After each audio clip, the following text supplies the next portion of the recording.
the thumb of the tyrant and stepped backwards every time you were asked to, so you got smaller and smaller as the tyrant got bigger and bigger. It's like, think about that, and that means imagine it. Imagine that, okay? Now that's the situation. You're stuck where you are, but it's 10 years from now. And when I say think of that, I mean imagine that. It's like really play it out. It's like, you know how miserable you are now? You're afraid of making the necessary changes, but you know how miserable you are now. Just imagine how miserable you could be in 10 years.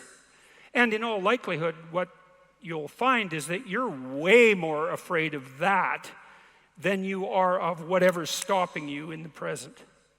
It's really useful to know what your own particular brand of hell might be. And so one of the things we do in this writing exercise is have people do the reverse. It's like, okay, so imagine now, 5 years from now, you've let whatever temptations you're particularly susceptible to have the upper hand. And they've augured you into the ground. You know, one person's an alcoholic, another person's a criminal, another person's living on the street, someone else is like skirting the edges of prostitution, somebody else is narcissistic and bitter, somebody else is depressed and anxious. You know where you would fall off the edge of the earth if you fell off in whatever direction you're prone to fall off. Everyone knows that, but we avoid that. You know, that's rule 3. Do not hide things in the fog. Is that the rule? Do not hide unwanted things in the fog. Yeah, well, we often won't allow ourselves to imagine the catastrophe that we're pursuing. Let's say through inaction. That's a good thing to fix. So now you say, well, you think for 15 minutes, that's not very long, about who you could be and what you could have if you could have what you wanted, if you were who you could be. And then you think about what sort of hell you could produce for yourself if you didn't do that. And that's not a bad polarity. It's like, I'm going to get away from that and I'm going to move towards that. And then you have your negative emotion working for you and your positive emotion working for you. And that's a good gradient, and that's a great gradient emotionally, because as I said, you don't experience positive emotion except in relationship to a goal. And if you've got a nice gradient on your goal pursuit, then that's going to increase the degree to which you feel positive emotion. And positive emotion, by the way, isn't just about being happy. That's the most trivial part of it in some sense. Positive emotion allows you to focus. It's the soul of concentration. It's the essence of enthusiastic motivation. When you say, I really want to do that, that statement is predicated on the existence of positive emotion. It's the fact that the goal beckons to you that makes you say, I want to do that. And you know how much easier it is to do something you want to do than to do something you don't want to do. And that ease is actually a consequence of the activation of the system that governs positive emotion. And you might ask yourself, well, how powerful a system is that? And I would say, well, almost all of the drugs of abuse that people are most prone to abusing are abused because they activate the positive emotion system. So cocaine, methamphetamine, heroin is also a painkiller, but it has a psychomotor stimulant element. That's the technical term for the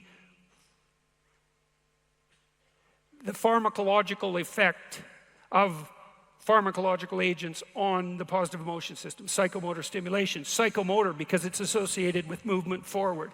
And cocaine is such a powerful drug because it makes you feel like you're doing something worthwhile. That's the system it hyperactivates. And so it's a primary system of motivation. It's as old as forward movement itself. It's a cardinal source of meaning. And it only manifests itself in relationship to a goal. Now, you might say, well, I don't know what I want or need 5 years from now. It's too complex a question. It's too much for me to consider. And I would say, fair enough. It's sort of like the question of, well, what's the meaning of life? You know, someone might ask you that. They can collapse a lot of mystery into a single, what's the meaning of life? And you probably can't really come up with it. And so they say, well, that just shows there's no meaning to life. It's like, well, no, you formulated the question badly and you put me on the spot. And what do you want a one-sentence answer or something? for the meaning of life just because you can phrase it in a question. It's like, it's too much. And so I had clients, students as well, people in my life who were perplexed by that question. I helped them take it apart. What's the meaning of life? Let's take that apart. What are some of the meanings of life? And then we can take that apart. Where do people typically find meaning in their life? And now we're getting somewhere. That's a more answerable question.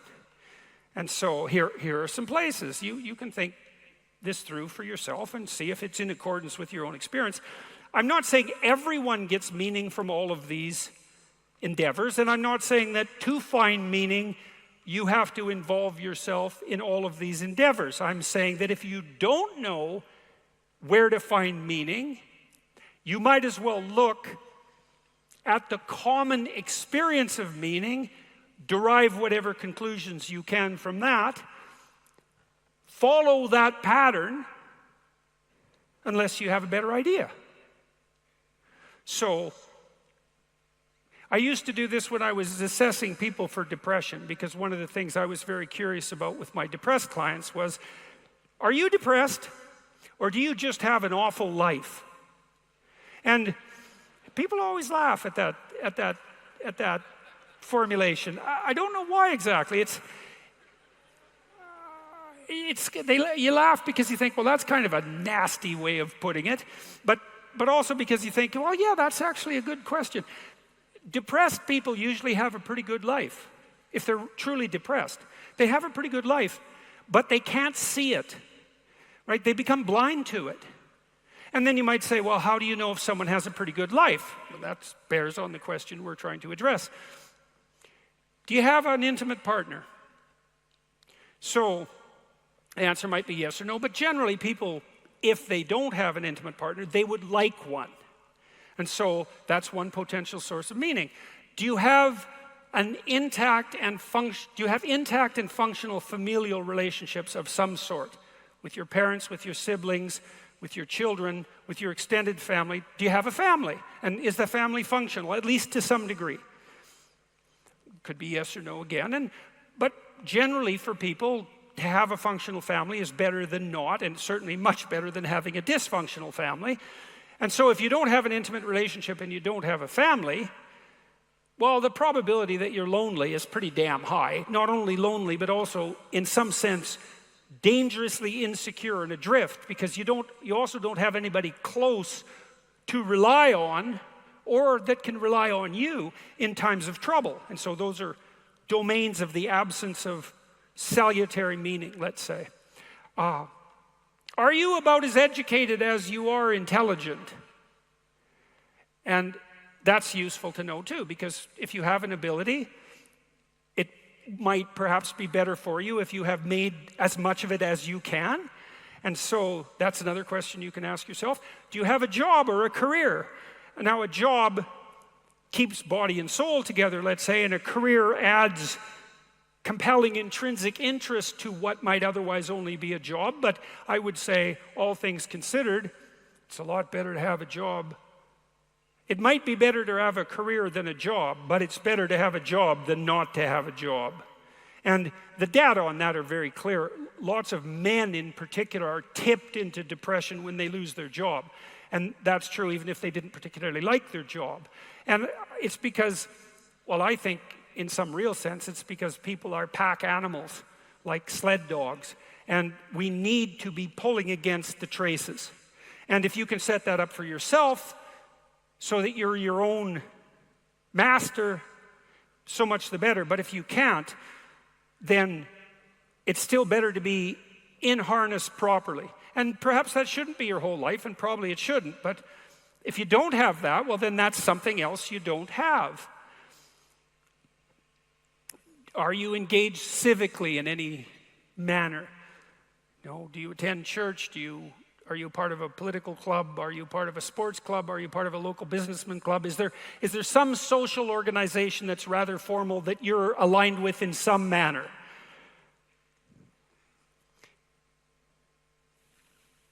Do you take care of yourself mentally and physically? That might be an exercise routine, etc.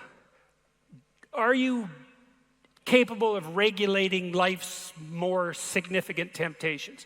So another thing you see with people when you're trying to assess the quality of their life is your use of substances, it's usually alcohol, has that spiraled out of control enough so that it's interfering with your progress forward in ways that you know and that other people also can see? And so there's 7 domains. You could imagine that if someone had none of that,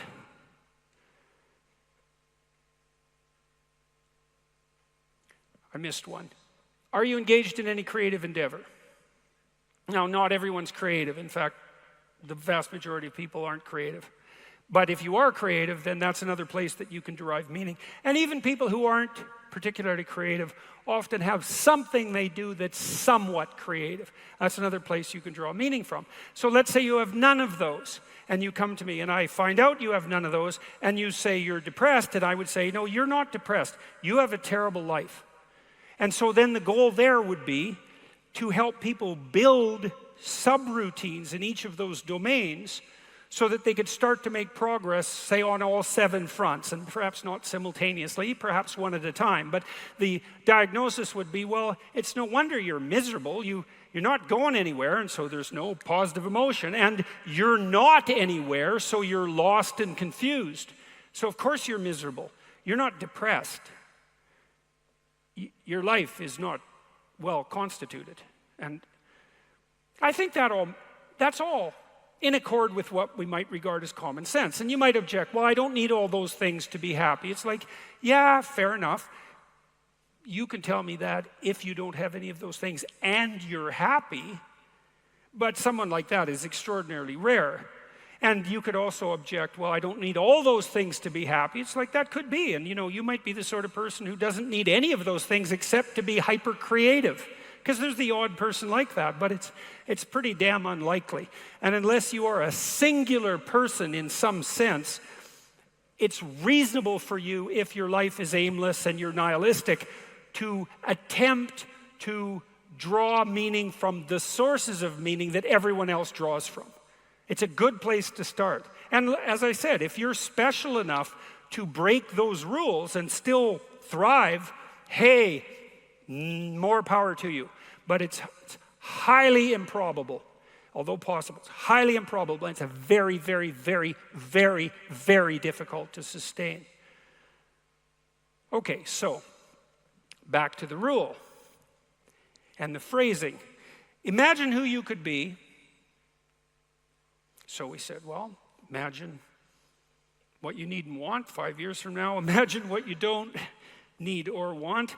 Differentiate that so you have something approximating a differentiated vision. Now you've got an imaginative representation of who you could be. So you might say on the intimate partner front,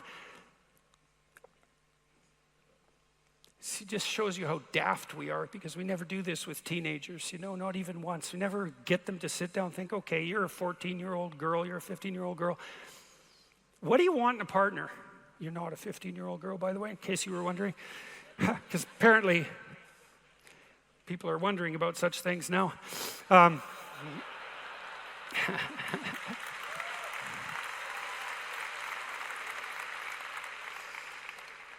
What are you looking for in a partner if you could have what you wanted? Well, I don't really know, or I'll know it when I see it. It's like, no, probably not. No, you'll just stumble into it, and that won't work out very well. When my wife and I moved to Boston, we moved from Montreal, Canada, into Boston, the United States. And American cities are a lot different than Canadian cities. They have it's a different culture, and there are different rules. And we didn't really know anyone in Boston, and Boston's a big city, and so we wanted to buy a house, but we had no idea where to live. And Boston, Massachusetts, is basically an extended city, and there's a lot of people there, so there's a lot of territory. So we had no idea where to look. We looked at about 150 houses because we had to get to know the city. And before we did that, we sat and wrote down what we wanted in a house.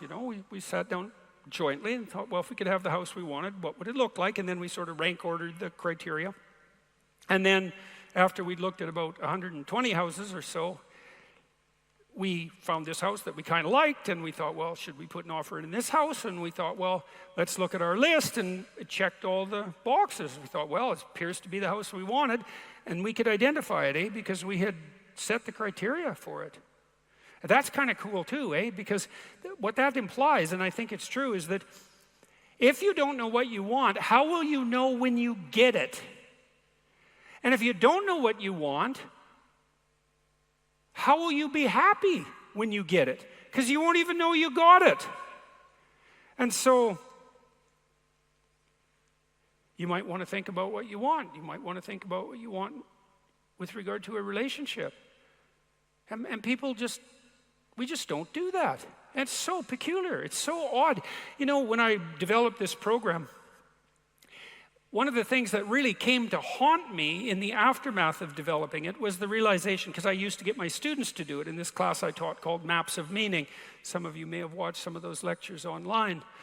I had the students write out their past. They do the past authoring exercise, biography, and I had them write a future authoring exercise, like who the hell are you? Where do you come from? Where are you now? And what do you want? And it was so painful. These students were in the 3rd year of university, so they'd been educated for 15 years, and no one had ever sat them down, not once in their entire education, and said, okay, you can have what you want or need, but you have to figure out what it is. What is it? And a little coaching along the way wouldn't be such a bad thing. You might want to, you'd think, if you're teaching teenagers, let's say, and they're starting to develop a bit of a vision for the future, you might find out what that vision consists of and what they've contemplated, and if their vision was practically realizable, and to push them on it a little bit just to see if they'd, grappled with it. The fact that we don't do this it's so amazing. I found out why, actually, because I delved into that. This is kind of interesting, too. So it turns out that the public school system this is its derivation via the United States, it was predicated on the Prussian military model. So at the turn of the 19th century, rural people were flooding into the cities, right, to take up work in factories. And there were 2 problems. One is, well, what do you do with the kids when the parents are working in the factory? And the other was, well, how do you train people who were once rural to work in factories? And the answer is, well, we don't know, but the Prussians know how to make soldiers, obedient soldiers of the state, and we can probably translate that model into our education system, and we can make ideal workers. And the people who did that were fascists. Like, really? This is way before World War II. This was before fascism had the same connotation it does now, but it's still worth thinking about. It's like, well, why don't we encourage our children to be autonomous visionaries? And the answer is, well, because we derived our education system from the Prussian military model, and it was designed to make young men into obedient cannon fodder for emperors. So that doesn't seem like a very good model to me, especially not anymore, but there you go. And we haven't seemed to notice this for like 150 years, and so we don't do this, even though it works. Even though you can produce a revolutionary transformation in someone's life by having them do this for 90 minutes. Painful. And so then you ask this, I mentioned this biblical reference, knock and the door will open, ask and you will receive, seek and you will find. You think, there's no way that's true. It's like, what if you tried doing that for like 200 hours or 2,000 hours instead of 90 minutes? What if you devoted yourself to that? What would open up to you? And I would say what would open up to you would be beyond your wildest imaginings. So, and that's definitely worth thinking about. In fact, it's more worth thinking about than anything else.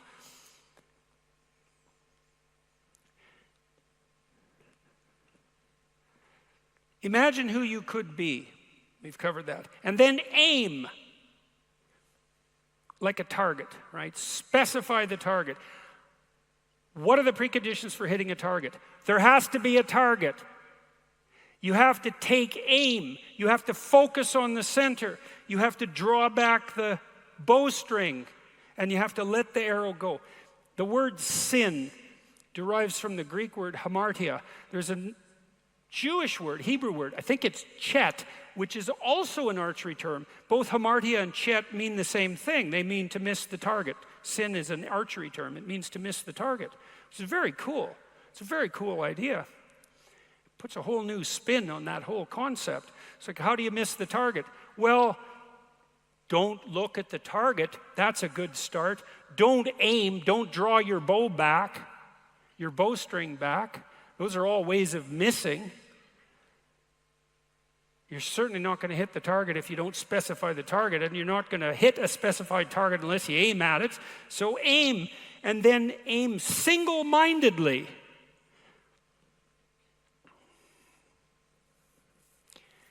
So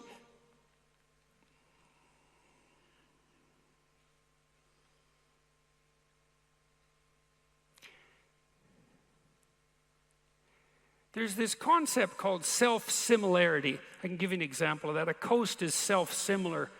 So imagine the outline of a coast on a map.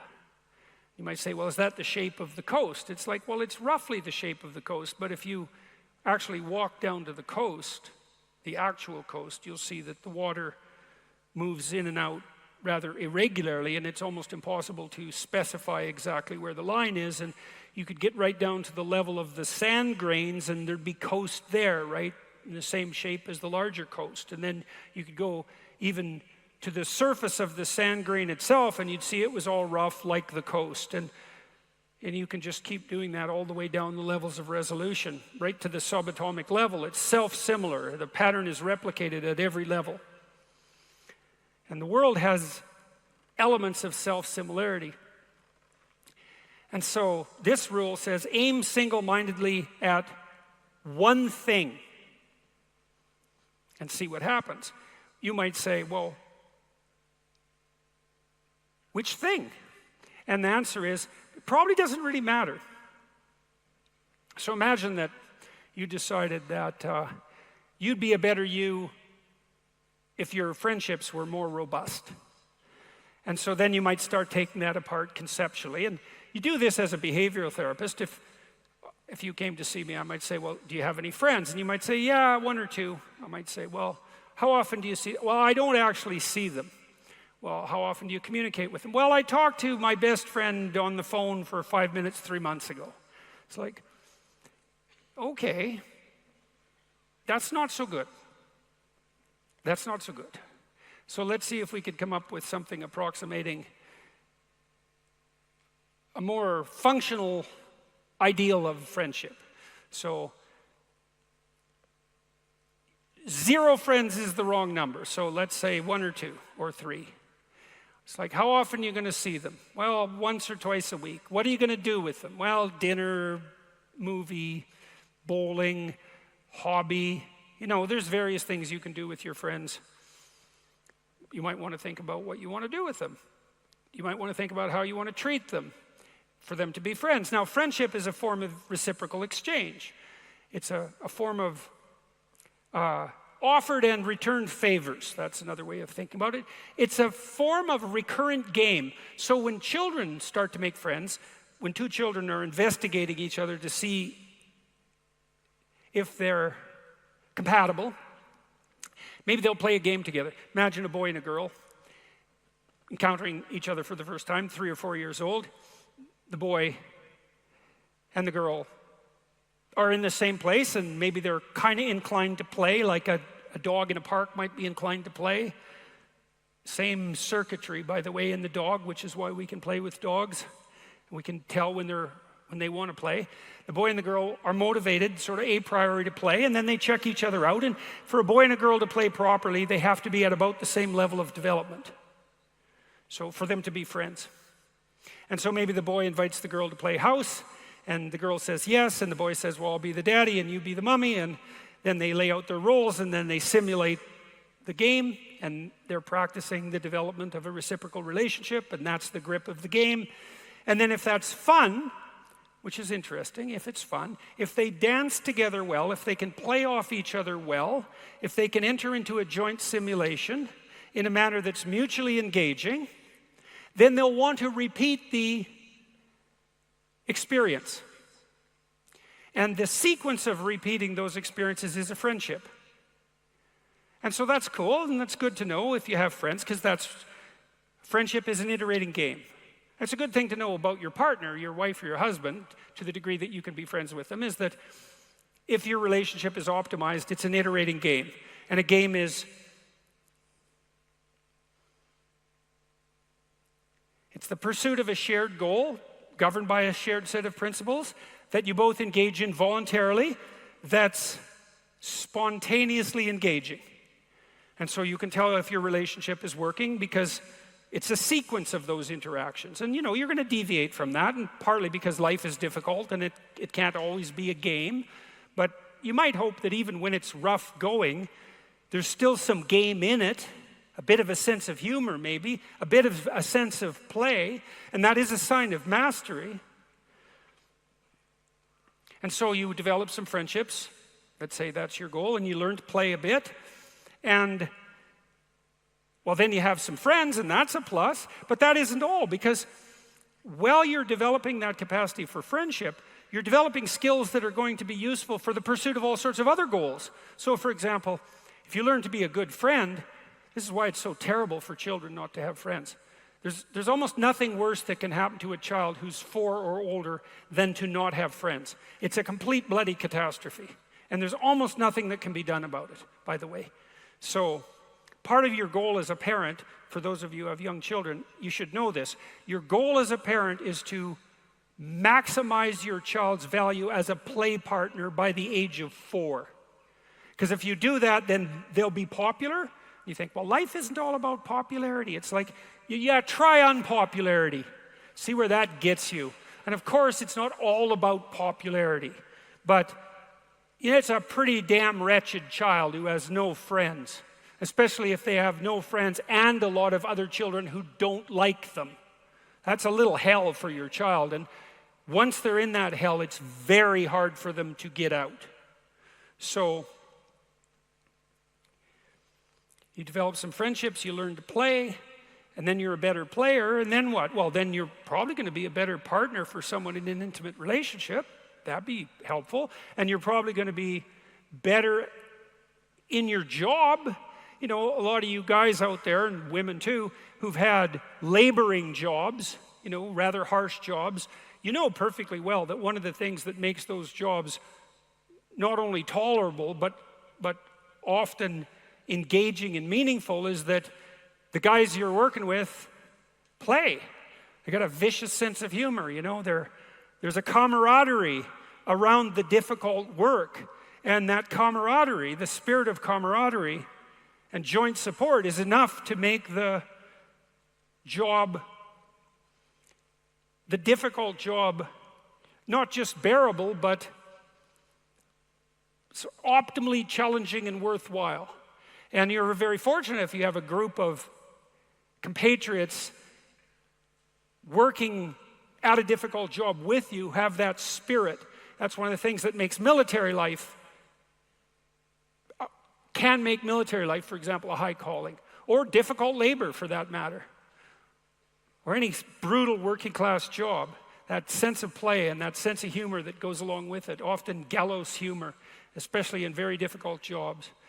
And so, you concentrate on developing friends. It's like you get better in all sorts of different ways, and you can take that better into different domains, and then you start to be better in multiple areas simultaneously. And what's quite interesting about that is that, if you're wondering where to start as you move towards who you could be in a better sense, I could say, well, start somewhere. Pick something. It doesn't matter. It's like, well, it should be, implement the best plan you've got.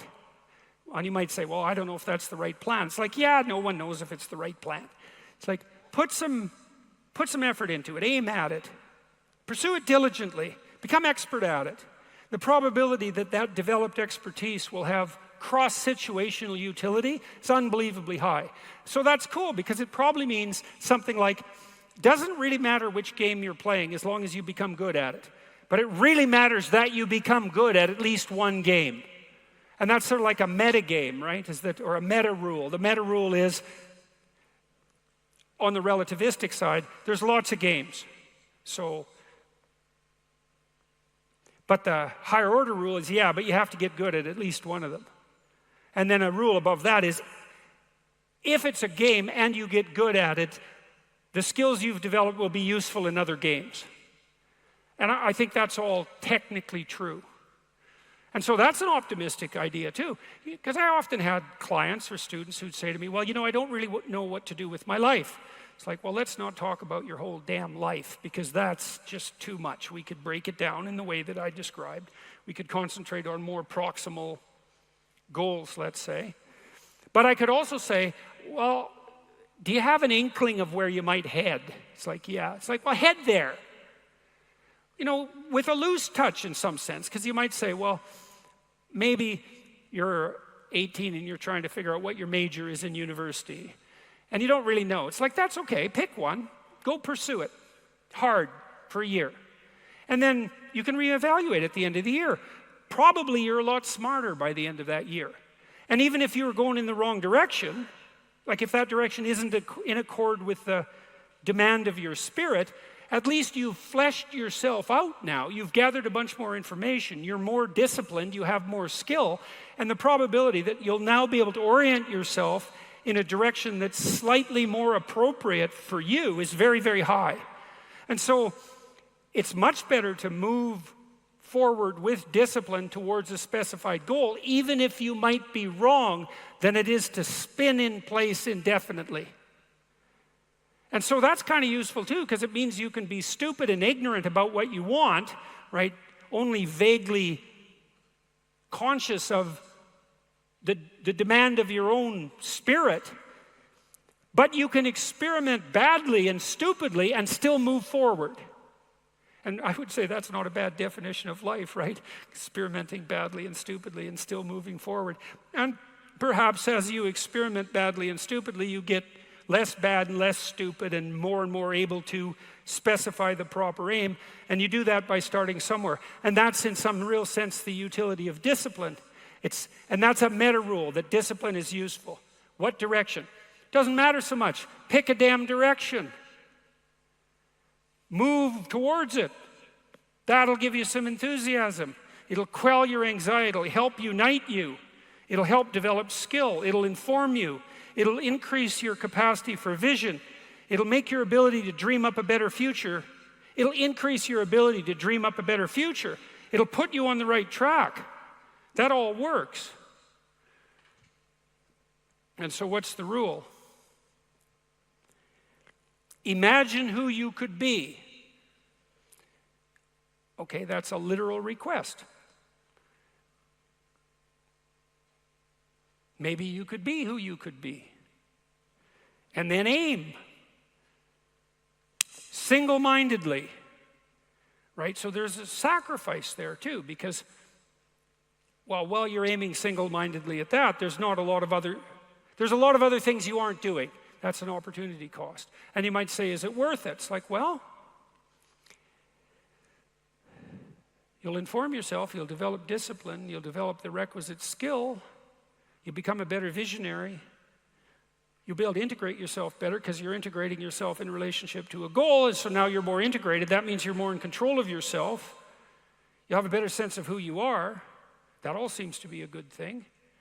And you run that out continually, and you put yourself together. And so, if you imagine who you can be, and you aim single-mindedly at that, the probability that you'll become who you could be, there's a high probability that you can become who you could be. And I'll close with this, and then we'll move to a Q&A. I've wondered this for a long time, and you could ask yourself this too.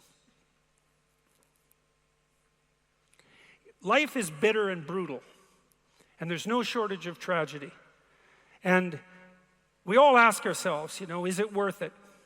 We might ask ourselves that in some fundamental sense. Many people are crippled by a depressive episode at some point in their life that's so severe that they contemplate suicide. And so even if you haven't been brought to that extreme, it's a rare person who hasn't hovered on the edge of that from time to time. And even existentially, life is a veil of suffering. And there's some fundamental truth in that. And you can see why you could derive justification for hopelessness, confusion, and nihilism from that conclusion. But then you could ask yourself this question: have you taken advantage of every opportunity that presented itself to you? So you imagine that to set against that dreadful actuality, there's a domain of possibility that presents itself to you as opportunity, as the call to adventure, and that you can pursue that with all your might and gather the consequent rewards and set them against the tragedy of life. And then you could ask yourself, if you did that fully, would your life stop being tragic? Or you could produce a variant of that question and say, even if your life didn't stop being tragic, if you pursued every possibility that made itself manifest to you, would your life become such a great adventure that the tragedy would justify itself? And that's definitely a question not only worth asking, but a question worth acting out. Because it could be the case that in some fundamental sense,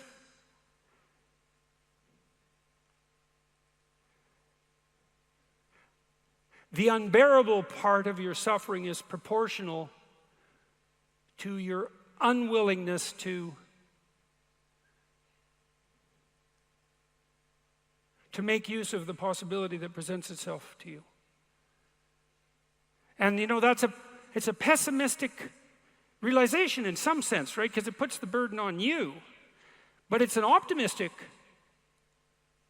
proposition in another sense, because it opens up a very interesting landscape of possibility.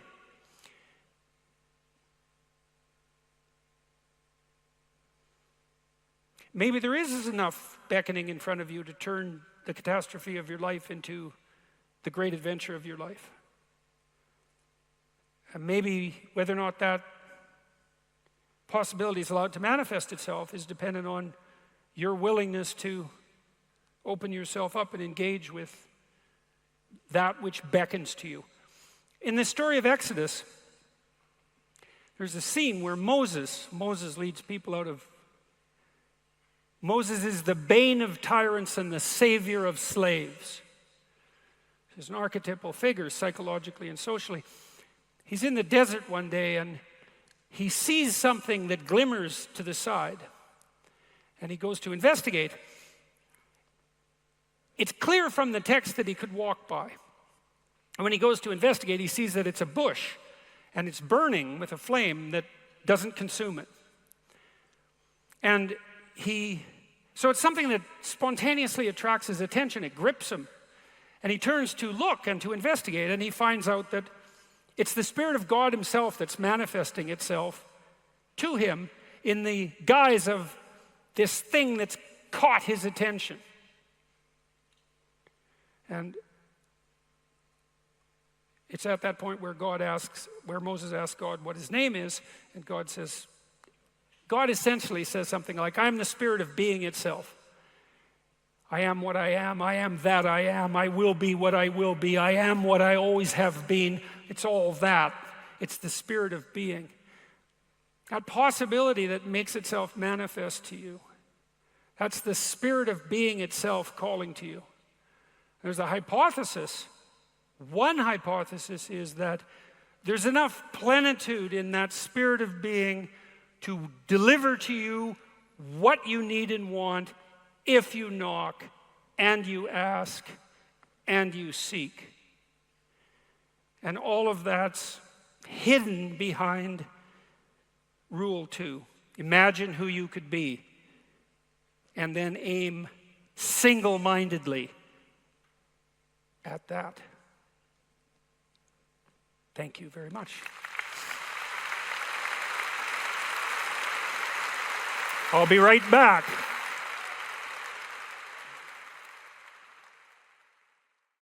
Well, looks like